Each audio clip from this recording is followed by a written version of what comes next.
Imaginez un feu ferroviaire qui s'éteint à cause d'un virus informatique. Résultat, chaos, retard et sécurité en jeu. Bienvenue au jour 28 du Challenge OT.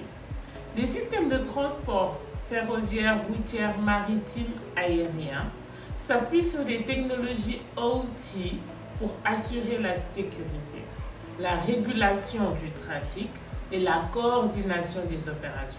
Ces systèmes sont devenus hautement interconnectés, dépendants du numérique et donc exposés aux cybermenaces. Voici quelques risques spécifiques dans les transports. La manipulation des données GPS ou capteurs. Si un signal GPS est brouillé ou falsifié, un véhicule peut être dirigé vers une mauvaise destination ou une zone dangereuse. Un feu de signalisation compromis. Dans le ferroviaire, une panne ou une altération des signaux peut provoquer des collisions ou des arrêts d'urgence. Dans le routier, un feu détourné peut entraîner des accidents.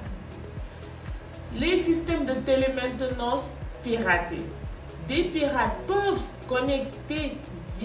se connecter via des accès à distance non sécurisés, VPN mal configurés, et modifier la distance des paramètres critiques. Blocage des systèmes d'embarquement ou payage. Dans les transports ou les gares, les automates d'enregistrement, de validation et de paiement peuvent être bloqués par des ransomware, paralysant l'activité. La déconnexion du système central. Une attaque peut isoler les postes locaux du système d'information central, ici, désynchronisant les opérations et entraînant des erreurs critiques. Voici un exemple concret. En 2020, une ligne de métro européenne a été arrêtée avec une infection au ransomware des automates de signalisation. Résultat, les trains sont à l'arrêt, la signalisation est hors service, tout est désorganisé, il y a une perte de confiance des usagers et un grand coût, une perte énorme. Voici quelques bonnes pratiques. Il faut effectuer un audit de sécurité des systèmes embarqués. Il faut vérifier la robustesse logicielle des composants OT intégrés dans les trains, bus, avions, etc.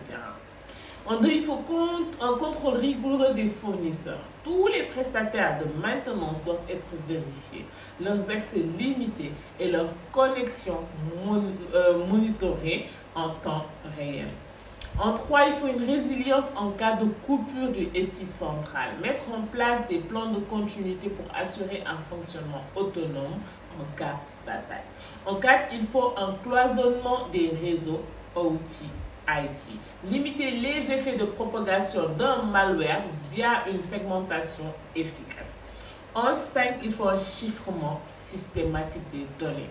Protéger toutes les communications, données passagers, flux de commandes, log, par chiffrement et authentification forte.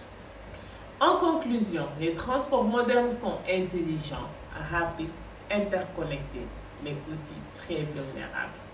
La cybersécurité dans ce secteur ne doit pas être une option, mais une priorité stratégique. Une cyberattaque peut désorganiser un réseau entier, compromettre la sécurité des passagers, bloquer la logistique et impacter l'économie locale ou nationale. Protéger les transports, c'est protéger la mobilité, la vie et l'activité économique. C'était tout pour aujourd'hui. Je vous donne rendez-vous demain.